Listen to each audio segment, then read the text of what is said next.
Bienvenue sur ma chaîne La Bibliothèque d'Emilia. On se retrouve aujourd'hui pour faire une sélection des titres qui vont sortir en septembre, et donc les sorties voilà littéraires de septembre. Petit laïus au début de cette vidéo, comme à chaque fois, si vous suivez mes vidéos depuis longtemps, vous saurez que je fais des vidéos assez courtes avec une sélection très réduite, dans le sens où en fait ces vidéos, c'est à la fois le moyen pour moi de vous présenter ce qui me tente le plus sur les sélections de livres qui vont sortir, mais c'est également pour moi un moyen de faire ma wishlist sur le mois de septembre. C'est-à-dire que les titres que je vais vous proposer, soit je vais les recevoir, soit je vais les acheter, c'est sûr, soit ils vont être sur ma wishlist et je vais attendre d'avoir des avis, mais j'ai très envie de les lire. Voilà, c'est vraiment le top du top. Je ne vous présente pas les livres qui me donnent moyennement envie, parce que du coup, à quoi ça sert de vous les présenter si je suis pas enthousiaste? Vous voyez ce que je veux dire? Avec le temps, je connais vraiment mes goûts et c'est de moins en moins difficile pour moi de vous faire des sélections réduites. Parce que voilà, clairement, je sais ce que j'aime, je sais ce que j'aime pas, et tout ne me tente pas. Et d'autant plus avec ma démarche cette année, enfin du moins cette année, depuis un mois, 1 ou 2 mois, je me fais la réflexion.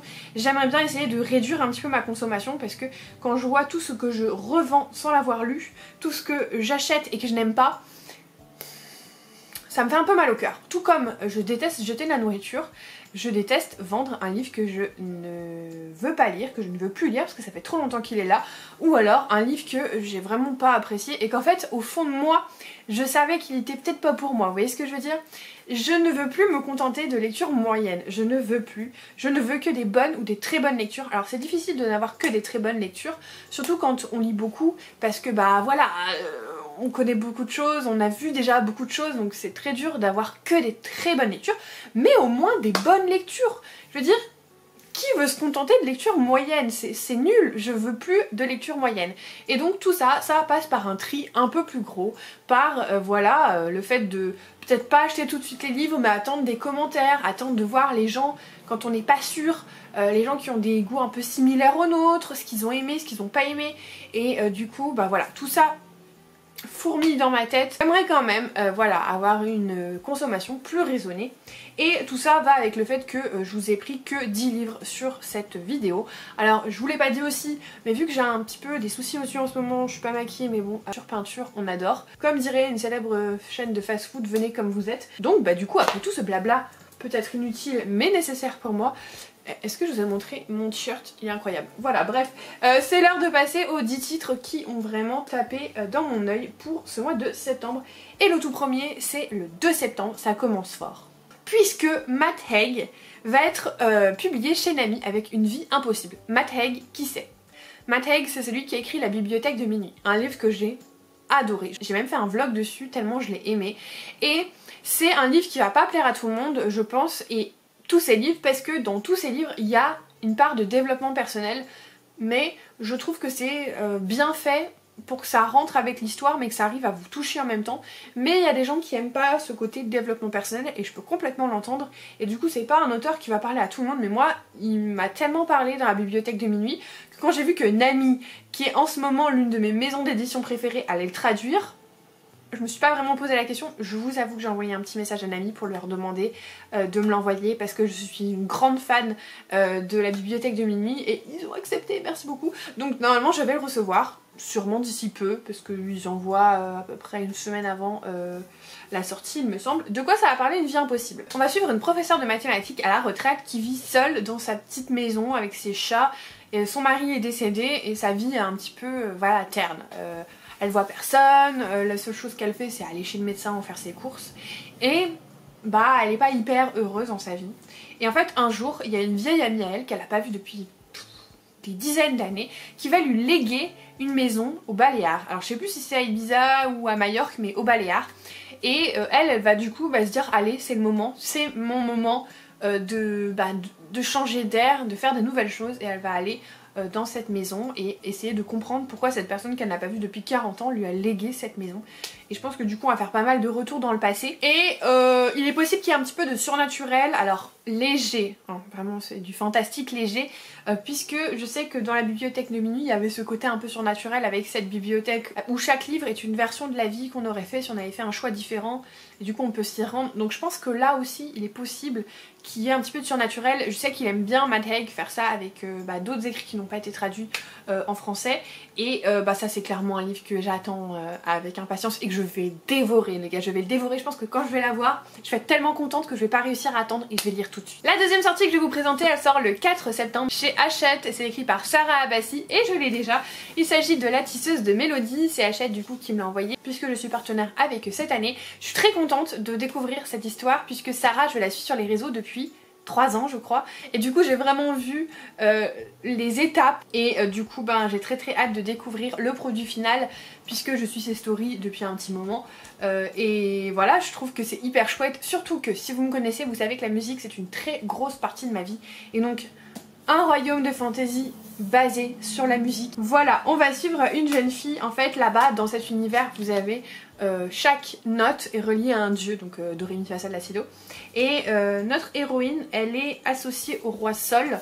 Et du coup, elle peut tisser des mélodies, c'est-à-dire tisser l'avenir du royaume. Voilà, ça me donne très envie, je ne l'ai pas encore lu, je pense que je le lirai. Sûrement première lecture du mois de septembre. Il est possible que je lise ça dès le début du mois de septembre. Bon, le 2 septembre, j'aurai pas beaucoup le temps de lire, vous verrez pourquoi.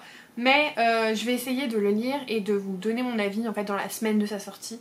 Mais en tout cas, il est magnifique, c'est un très bel objet livre et j'ai très hâte de découvrir cette histoire. Le 4 septembre, mais cette fois-ci chez Calix, qui est donc un label qui a été créé par J'ai lu et Pygmalion, que j'ai boudé pendant pas mal de temps.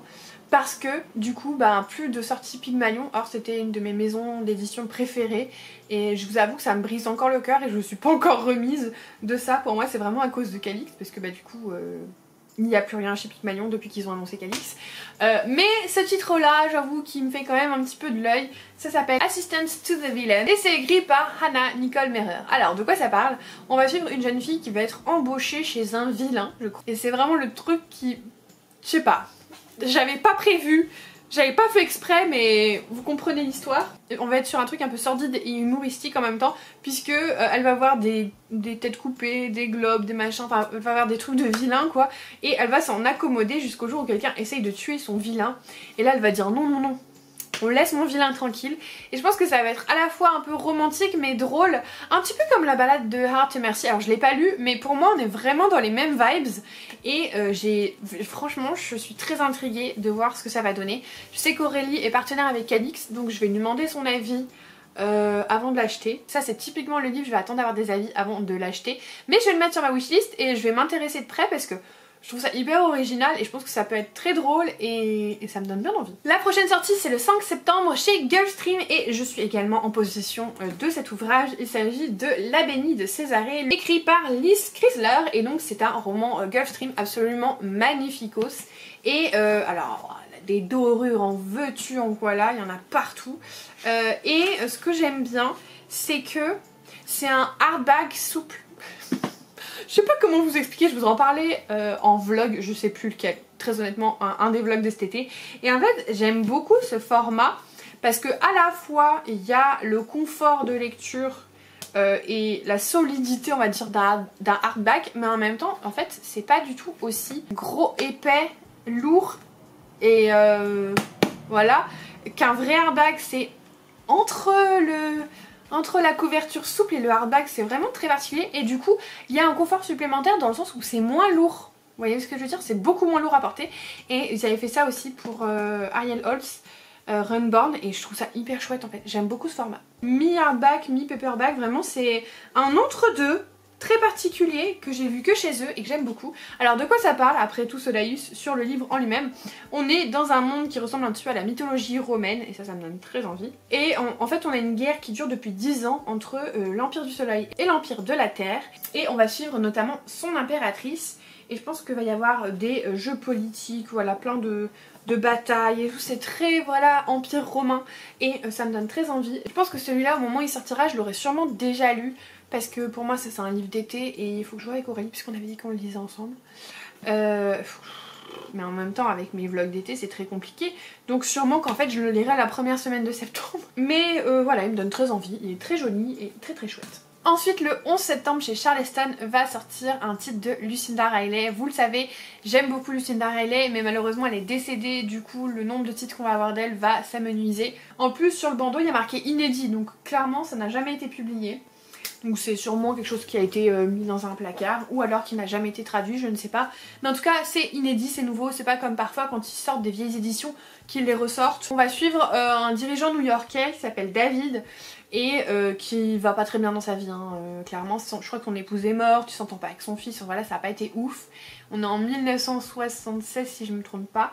Et en fait on va retourner dans le passé, alors sûrement quand il était jeune, en Pologne. Donc pour moi ça crie la Seconde Guerre mondiale. Et du coup je pense qu'on va suivre quelque chose avec la Seconde Guerre mondiale. Ensuite il va migrer aux États-Unis, changer de nom pour recommencer sa vie. Enfin quelque chose dans ce goût là je pense. C'est Lucinda Riley, forcément ça me plaît. Je l'achèterai pas en grand format, je vous l'ai mis vraiment parce que ça me tente, mais j'attendrai la sortie poche parce que j'ai tous les livres de Lucinda Riley en poche, donc je vais pas commencer à acheter les grands formats. Mais c'est un titre voilà, c'est Lucinda Riley et je l'aime beaucoup, donc j'étais obligée de vous le présenter. Le 12 septembre, chez Lumen va sortir la suite de La Maison des Morts de Niki Propreto. Ça s'appelle La Reine des Spectres, c'est donc le tome 2 de la saga, je ne sais plus si c'est une trilogie ou plus. Je vous rappelle que j'avais lu le tome 1 en fait en VO parce que je l'avais reçu dans une box Fairyloot. Or, Lumen, ils sont tellement on page et on time qu'en fait ils vont sortir le tome 2 à peu près en même temps que la version originale. Ce qui fait qu'en fait, vu que Fairyloot sont toujours en retard sur la production parce qu'ils créent voilà le machin, je n'aurai le tome 2 que fin d'année, début d'année prochaine. Donc vu que je reçois des livres de chez Lumen, je leur ai demandé de m'envoyer le tome 2, puisque du coup comme ça je l'aurai tout de suite et je pourrais le lire alors en français, mais est-ce que c'est grave? Non, puisque la version Fairyloot c'est juste qu'elle est très belle. Si je le lis en français parce que le français est accessible tout de suite, c'est pas très grave. C'est un monde de fantasy un petit peu inspiré de la mythologie nordique où on a vraiment ces dieux un peu voilà très connotés nordiques, on a des berserkers. Et en fait vous avez aussi ce côté un peu nécromancie puisque vous avez en fait des morts et qui peuvent revenir à la vie, constituent une armée, bref ce genre de choses. Et notre personnage principal va être en fait envoyé à la bordure pour défendre le royaume et en fait elle va se rendre compte à la bordure qu'il y a des choses évidemment comme toujours qui ne sont pas vraiment les mêmes que ce qu'on lui a raconté et qu'en fait peut-être que les gens qu'elle combat ne sont pas si méchants que ça. Je sais que j'avais adoré ce premier tome, faudrait que je relise un résumé spoilant parce qu'en faisant le résumé là je me rends compte que j'ai quand même oublié tellement de choses. Mais j'en ai un super souvenir, vraiment j'avais beaucoup aimé, je trouvais ça très original, donc j'ai hâte de lire le tome 2. La prochaine sortie c'est le 18 septembre chez Hachette Heroes, donc je vais le recevoir sûrement vu que je suis partenaire avec Hachette Heroes cette année. C'est une anthologie de Twisted Tales, c'est écrit par plein d'auteurs, surtout autrices, des Twisted Tales. Il y a Jane Kalonita, il y a Alice Braswell, enfin voilà il y a beaucoup d'autrices des Twisted Tales et on va être sur une anthologie avec plein de petites histoires. Alors je sais pas si ça va reprendre des histoires de contes qu'on a déjà eu en Twisted Tales ou pas, je sais pas, mais en tout cas pourquoi pas. Et en plus ça peut faire une petite histoire du soir un petit peu, vous voyez, une histoire par soir, voilà. Il y a 8 autrices donc il y a au moins 8 écrits, je pense qu'il y en aura 8 tout court d'ailleurs, et voilà ça peut être très chouette sous format de petites nouvelles. Voilà, j'ai très envie de découvrir ça, surtout que cette année les Twisted Tales ne m'ont pas déçu. On continue de croiser les doigts. Et on va passer à la prochaine sortie qui sort également le 18 septembre, mais cette fois chez Milady. Il s'agit d'une autrice aussi que j'aime beaucoup, mais dans un style que j'aime un peu moins. Donc ça c'est vraiment le livre que je vais mettre sur mon radar, mais je vais attendre les retours. Il s'agit de Bride de Ali Hazelwood. Vous le savez, j'adore ces romances adultes, parce que la young adulte j'ai testé, j'ai pas apprécié. Donc là, ce côté un peu beat lit,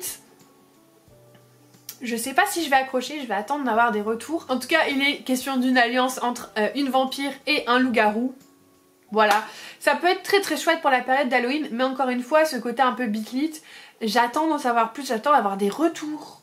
Parce que, vu que je sais que j'ai pas aimé un roman d'elle, alors que je l'adore dans son genre de prédilection, je préfère pas me lancer à l'aveuglette et je préfère attendre des retours pour voir si vraiment j'ai envie de me plonger dedans, si vraiment il me tente assez pour que je l'achète. Voilà, c'est un gros point d'interrogation pour l'instant celui-ci, mais je pense que beaucoup l'attendent. Donc je pense que vous allez le voir dans pas mal de vidéos sorties littéraires, mais voilà, je suis sur le radar sur celui-ci. Et enfin, le dernier titre que je vais vous présenter, c'est du Cozy Mystery. Vous le savez, j'adore ça. Le 26 septembre chez Sharp Midi, qui est un petit peu ma bible en Cozy Mystery, hein, quand même, on va pas se mentir, va sortir le tome 2 des 3 Dahlia. Alors les 3 Dahlia, c'est une saga qui va suivre 3 personnages, et c'est une des choses que j'aime le plus d'ailleurs, c'est qu'on a vraiment un trio avec aucune des personnes qui est au-dessus de l'autre. Et en fait, tout tourne autour d'une série de films et séries télévisées, d'une enquêtrice un petit peu comme Miss Marple ou Hercule Poirot.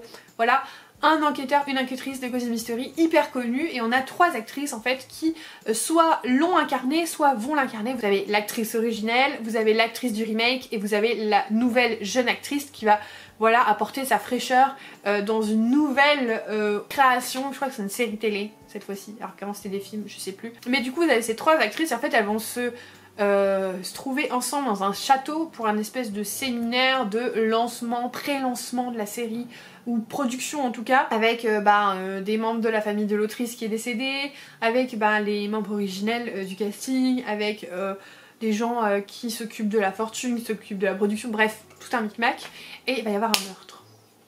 8 clos en plus parce qu'on est dans une propriété close et voilà, j'ai adoré suivre ces 3 enquêtrices qui en fait finissent par réaliser exactement ce qu'elles font à l'écran mais pour de vrai.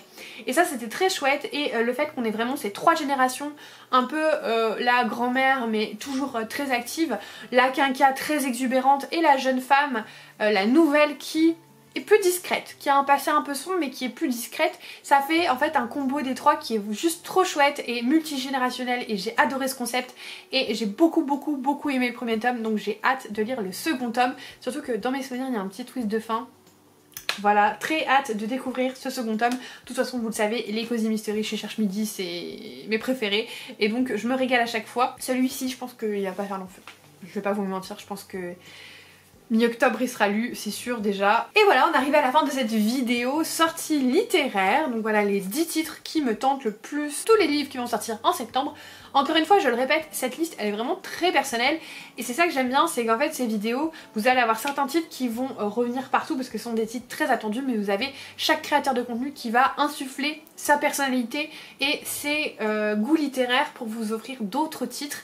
Et ce qui fait que si vous regardez une autre vidéo, vous aurez sûrement 3-4 livres qui seront en commun, et après d'autres livres, parce que la personne n'aura pas exactement les mêmes goûts que moi, et c'est pour ça que je vous encourage très vivement à aller voir les vidéos des copains à ce sujet, copains ou personnes que je connais pas, créateurs de contenu, pour en fait voir différents titres, différentes choses qui pourront peut-être un petit peu plus vous parler, ou alors un truc un peu improbable mais vous avez entendu quelqu'un en parler, vous vous dites ah ouais en fait j'aimerais bien le découvrir.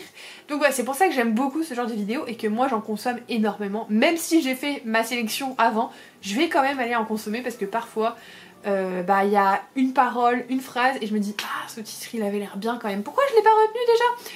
Vous avez compris le concept, donc voilà, j'espère que cette vidéo vous aura plu. Merci d'être resté jusqu'au bout, ça y est on arrive à la rentrée, les vlogs vont bientôt terminer. Mais comme on dit, toutes les bonnes choses ont une fin, et ce sera pour mieux revenir l'année prochaine. Si vous êtes encore là, n'hésitez pas à mettre un emoji pile de livres comme toujours dans ces vidéos. Je vous remercie de tout votre soutien vraiment cet été, j'ai adoré le passer avec vous. Il n'est pas terminé, mais sachez que j'ai adoré le passer avec vous à travers ces vlogs, et vraiment merci beaucoup pour votre implication et vos retours. Et ça me fait vraiment très plaisir. Si vous n'êtes pas encore abonné, n'hésitez pas à le faire, à mettre un petit commentaire et un pouce en l'air. Et moi comme d'habitude en attendant la prochaine vidéo, je vous souhaite de merveilleuses lectures et je vous fais des bisous.